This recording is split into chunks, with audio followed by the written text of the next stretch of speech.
आजकल जब बेटा 12 साल का होता है ना तो बाप कहता बउआ रे चल जो सिलाई मशीन के इनका सीख ले, लुधियाना जाए क्या है ना, जा कि इनका तुहू कांटा ऊंटा दुरुस्त का ला, सुइया उइया भोंपे सीख ला, तोरो कन का जरी के काम करे के हो।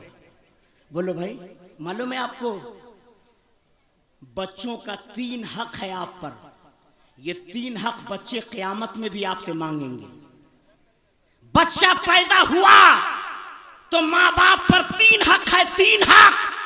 58% लोग जाहिल हैं और 42% लोग पढ़े लिखे हैं। बोलो सुरसंड वालों, ये तुम्हारे लिए शर्म की बात है कि नहीं? ये तुम्हारे लिए एक चुल्लू पानी में डूब के मरने की बात है कि नहीं? देखिए दूल्हा एक लफ्ज है, क्या है? जोर से बोलिए, बोलिए क्या है? आप भी दूल्हा बने होंगे। अब कितने में आप बिके हैं ये तो आपको पता है, कितना आपका दाम लगा ये तो आपको मालूम है। एक साहब कहने लगे कि मौलाना साहब आज एक रिश्ता हमने करवाया है और 4 लाख मांग था, हमने 3.5 लाख पे डन करा दिया। हमने कहा तुमने तो आज बहुत बड़ी फतह हासिल कर लिया। बोले 4.5 लाख पे मीटर चल रहा था, हमने 3.5 लाख पे डन करा दिया। बोलो बिकता है कि नहीं? अरे बिकता है कि नहीं? बहुत सारी बेटियों वालों को मकान बेचना पड़ता है, अल्लाह अकबर, खेत बेचना पड़ता है, उधार लाना पड़ता है और ब्याज पर पैसा लाना पड़ता है, जबकि ब्याज लेना देना दोनों हराम है। ब्याज लेना देना दोनों हराम है। मैं एक दिन तन्हाई में बैठकर सोच रहा था, या अल्लाह सीतामढ़ी में कमाने वालों की कमी नहीं, बहुत पैसा सीतामढ़ी में आ रहा है। मुसलमानों को खुदा ने खूब पैसा दिया, लेकिन ये पैसा दिख क्यों नहीं रहा है, ये पैसा नजर क्यों नहीं आ रहा है? तो सोचते सोचते एक जगह जाके मैं ठहर गया और मैंने जब घरों का जायजा लिया तो ऐसा लगा शायद ही कोई घर ऐसा बसता होगा जहां सूद का पैसा न दिया जाता हो। बोलो भाई है कि नहीं? सुभान अल्लाह कहोगे यहाँ? कि सुभान अल्लाह कहने की जगह है? बेगर समझे सुभान अल्लाह। हाँ? अब मैं कह रहा हूं कि सूद लिया जा रहा है तो बोलता सुभान अल्लाह। अब बताइए कि सुभान अल्लाह कहने की जगह है?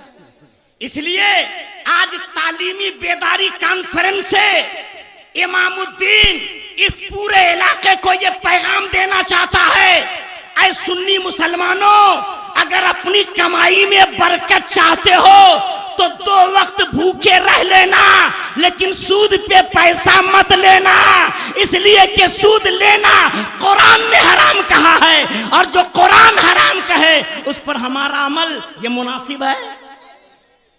इसलिए सूद से बचिए। और जब आप सूद का दीजिएगा, सूद पे पैसा लीजिएगा, तो नस्ल से अच्छे काम की उम्मीद आप कैसे रखेंगे? आपका बेटा आपके काबू में कैसे रहेगा? आपकी बेटी आपके काबू में कैसे रहेगी? आपकी बीवी आपके काबू में कैसे रहेगी?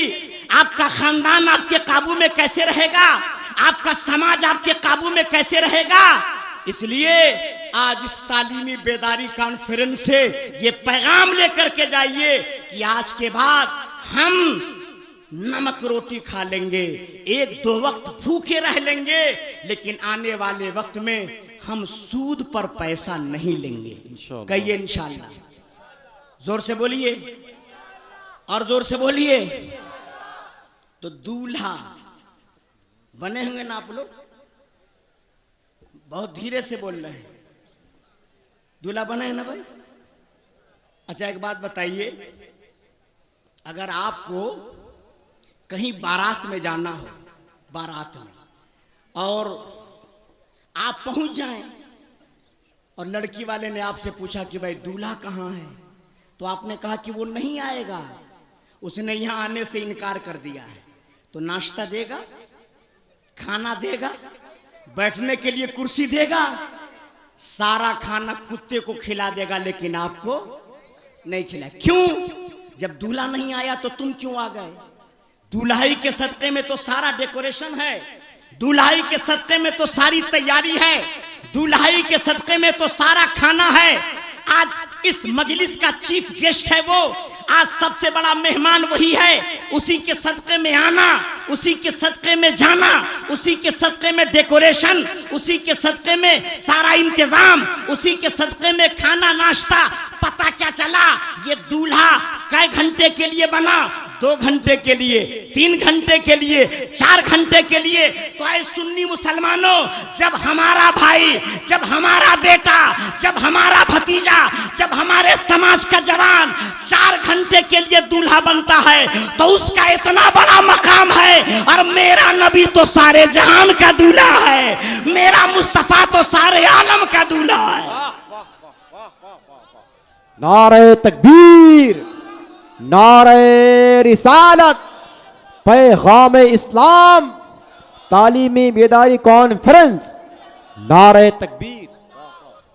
अभी मगरिब बाद प्रोग्राम चल रहा था, नेता लोग आए थे।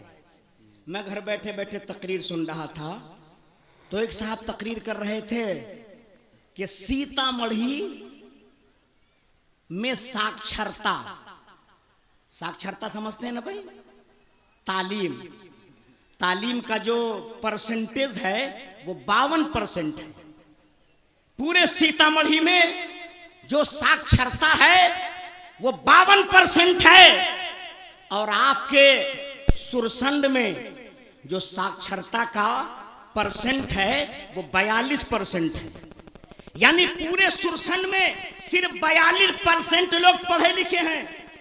कै परसेंट? 42% लोग पढ़े लिखे हैं और 58% लोग जाहिल हैं। 58% लोग जाहिल हैं और 42% लोग पढ़े लिखे हैं। बोलो सुरसंड वालों, ये तुम्हारे लिए शर्म की बात है कि नहीं? ये तुम्हारे लिए एक चुल्लू पानी में डूब के मरने की बात है कि नहीं? कुल 42%, कुल 42% तुम लोग पढ़े लिखे हो। 58% यहाँ जहालत का परसेंट बताया जा रहा है। इसलिए आज इस तालीमी बेदारी कॉन्फ्रेंस से ये पैगाम लिख करके उठो, आधी रोटी खाएंगे लेकिन अपने बच्चों को पढ़ाएंगे। कहिए इंशाअल्लाह, जोर से बोलिए और जोर से बोलिए। आधी रोटी, जोर से बोलिए, आधी रोटी बच्चों को। आजकल जब बेटा 12 साल का होता है ना तो बाप कहता बउआ रे चल जो सिलाई मशीन के इनका सीख ले, लुधियाना जाए क्या है ना, जा के इनका तू कांटा ऊंटा दुरुस्त का ला, सुइया उइया भोंपे सीख ला, तोरो कन का जरी के काम करे के हो। बोलो भाई, मालूम है आपको बच्चों का 3 हक है आप पर। ये 3 हक बच्चे क़यामत में भी आपसे मांगेंगे। बच्चा पैदा हुआ तो माँ बाप पर 3 हक है, 3 हक। पहला हक ये है कि जैसे ही बच्चा पैदा हो आप उसका अच्छा नाम रखिए। क्या रखिए? अच्छा नाम। अगर आपने बच्चे का अच्छा नाम नहीं रखा तो इसका मतलब है आपने बच्चे का हक छीना। कल खुदा की बारगाह में ये शिकायत कर सकता है। जैसे आजकल लोग नाम क्या रखते हैं? पप्पू, गुड्डू, बबलू, डबलू, पिंटू, मिंटू, टिंटू। बोलो लगते हैं कि नहीं? ये कोई नाम है? अगर आपने अपने बच्चों का ऐसा नाम रखा तो कल क़यामत के दिन ये बच्चे आपसे सवाल करेंगे। और दूसरा हक बच्चों का आप पर यह है कि आप बच्चों को अच्छे माहौल में पालें। अगर आपने अच्छी सोसाइटी नहीं दिया, अगर आपने अच्छे माहौल में उसकी परवरिश नहीं किया तो आपको खुदा की बारगाह में इसका जवाब देना पड़ेगा। और तीसरा हक है बच्चों का अच्छी तालीम से आरास्ता करना, अच्छी तालीम से उसे सजाना। गोया माँ बाप पर बच्चों का ये 3 हक है। इस्लाम ये नहीं कहता 12 साल का हो जाए उसे लुधियाना भेज दो, वो 12 साल का हो जाए, उसे जरी लाइन में भेज दो। इस्लाम क्या कहता है, उसे पढ़ाओ, अच्छे माहौल में पालो, अच्छा उसका नाम रखो। अगर आपने इन 3 चीजों में बच्चों के साथ अच्छा सलूक नहीं किया तो कल मैदान महशर में आपको जवाब देना पड़ेगा। तो अच्छा नाम रखेंगे ना, कहिए इंशाअल्लाह। अच्छे माहौल में पालेंगे ना, कहिए इंशाअल्लाह। और अच्छी तालीम देंगे ना, कहिए इंशाअल्लाह। जोर से बोलिए, और जोर से बोलिए इंशाअल्लाह। अच्छा एक बात और मैं आपको बताऊं, एक लफ्ज आप बराबर सुनते हैं कि इंसान के लिए 3 चीज जरूरी है, रोटी, कपड़ा और मकान। सुनते हैं ना, रोटी, कपड़ा और मकान। रोटी का मतलब खाना, कपड़ा का मतलब आप समझ ही रहे हैं, मकान का मतलब घर। खाना नहीं मिलेगा, आप कितने दिन जिंदा रहिएगा? 1 हफ्ता, 10 दिन, 20 दिन, 1 महीना, 2 महीना। खाना नहीं मिलेगा तो मर जाइएगा कि नहीं? खाना जरूरी है ना भाई। और खाने के साथ साथ कपड़ा, कपड़ा नहीं रहेगा तो तन छुपेगा कैसे? आप बाहर निकलेंगे कैसे? आप दूसरों के सामने आएंगे कैसे? तन छुपना भी जरूरी है, आपके लिए कपड़ा भी जरूरी है। और तीसरी चीज मकान। इसलिए कि जब थक हार के आएंगे बाहर से कमा कर, 7 घंटा 8 घंटा ड्यूटी करके, तो आराम कहां करेंगे? लेटेंगे कहां? सुकून की नींद कहां लेंगे?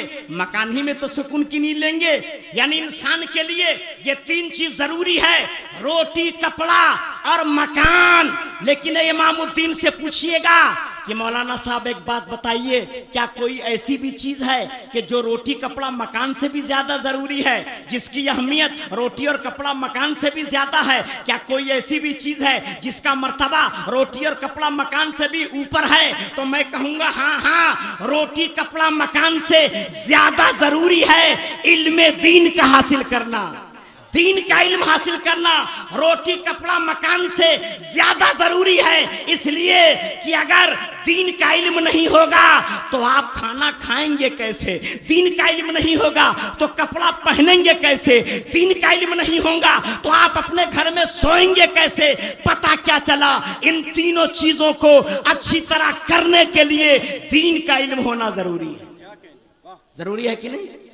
लेकिन एक बात बताइए, क्या दीन का इल्म हर आदमी को है? बोलिए, हर आदमी को है? एक बकरी ज़बा करना हो तो मौलाना साहब को ढूंढता है, ढूंढता है कि नहीं? मुर्गी ज़बा करना हो तो मौलाना साहब को तलाशता है कि नहीं? मुर्गी और बकरी भी ज़बा करने का तरीका आज के मुसलमानों के पास नहीं है। बोल भाई, ये हैरत की बात है कि नहीं? ये ताज्जुब का मकाम है कि नहीं? एक एक आदमी के पास इल्म दीन होना चाहिए, लेकिन नहीं है। अब सवाल एक पैदा हुआ कि हर आदमी तक दीन का इल्म पहुंचेगा कैसे? ये सवाल है कि नहीं भाई? ये प्रश्न है कि नहीं? हर आदमी के पास इल्म दीन कैसे पहुंचेगा? तो आइए मैं एक योजना आपके सामने पेश करूं कि अगर इस योजना पर अमल कर लिया जाए तो हर घर और घर के हर फर्द तक दीन का इल्म पहुंच जाएगा।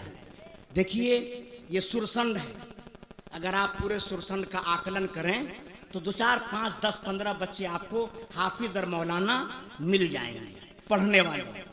आप बराही चले जाएं, खोकसी चले जाएं, आप हनुमान नगर चले जाएं, चांद पट्टी चले जाएं, हलखोरी चले जाएं, इस इलाके में जितने भी गांव हैं, आप जहां भी जाएंगे कहीं 5 बच्चा मिलेगा, कहीं 10 बच्चा मिलेगा, कहीं 15 बच्चा मिलेगा जो मदरसे में जाकर हिफ्ज का इल्म हासिल कर रहा है, आलिम दीन बन रहा है, दीन की बातें सीख रहा है।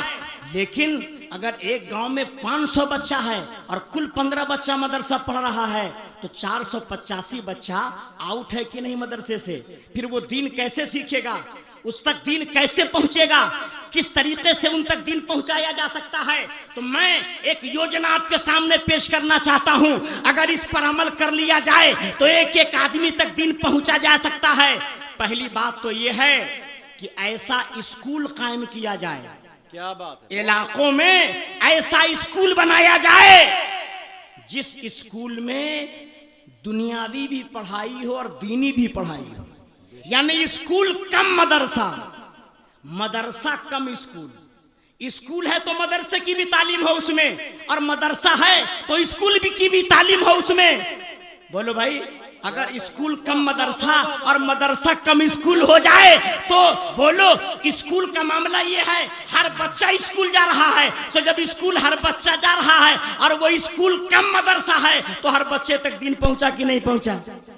पहुंचा कि नहीं पहुंचा? लेकिन आप बताइए इस पूरे सुरसंड जवार में जो भी 10, 20, 25 गांव है कोई ऐसा गांव जहां ऐसा स्कूल चल रहा हो? बोलिए भाई, है कोई ऐसा गांव जहां स्कूल कम मदरसा हो या मदरसा कम स्कूल हो? है क्या?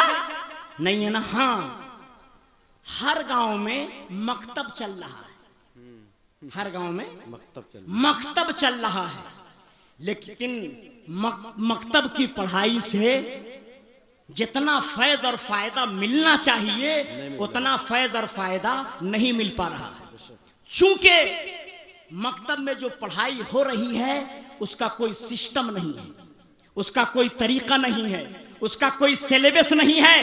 याद रखिएगा, बगैर सिस्टम के जब एक छोटा सा घर नहीं चलता, बगैर सिस्टम के जब कोई जलसा नहीं होता, बगैर सिस्टम के जब रोटी कोई नहीं पका पाता, बगैर सिस्टम के कोई जब आलू की भुजिया नहीं बना पाता, तो बगैर सिस्टम के मकतब चल पाएगा? बगैर मकतब के सिस्टम के मकतब चल पाएगा। इसलिए जो गांव-गांव मकतब चल रहा है उसको इतना मजबूत करो और इतना सिस्टम से उसे चलाओ ताकि मकतब के जरिए हर घर तक इस्लाम पहुंच जाए। वाह वाह वाह, बहुत अच्छा पैगाम, माशाअल्लाह। अल्लाह अकबर, अल्लाह अकबर, या रसूल अल्लाह, माशाअल्लाह, जिंदाबाद जिंदाबाद, बहुत अच्छे, माशाअल्लाह, सुभान अल्लाह। बोलिए भाई, मकतब में बच्चा पढ़ने जाता है, यसन्नल कुरान शुरू किया, एक साल यसन्नल कुरान चल रहा है, 30वां पारा पढ़ने लगा, 2 साल 30वां पारा, 5 साल में नाजरा नहीं पूरा हो पाता है। बोलिए भाई, इस सिस्टम से बच्चा तरक्की कर पाएगा? नहीं। जिस तरह कोचिंग सेंटर चल रहा है, जिस तरह कोचिंग सेंटर में एक सिस्टम है, बोलो आप जब अपने बच्चे का दाखिला कराते हैं किसी इंग्लिश मीडियम स्कूल में तो साल भर के बाद में क्लास बदलता है कि नहीं? अगर क्लास नहीं बदलेगा स्कूल वाला तो आप अपने बच्चे को उसमें रखेंगे? क्या कहेंगे ना, तो हर स्कूल ठीक ना हो, पढ़ाई ना हो चाहिए, हम निकाली छी अपना बेटा के, इतने फीस दे लिए हो और 1 साल में एक क्लास ना पढ़ाएला। बोलिए भाई, तो अगर हमारा बच्चा मकतब में गया और 2 साल यसन्नल कुरान पढ़ा तो उसको तरक्की कम मिली कि नहीं? तरक्की कम मिली कि नहीं मिली? तो इसलिए सिस्टम की जरूरत है।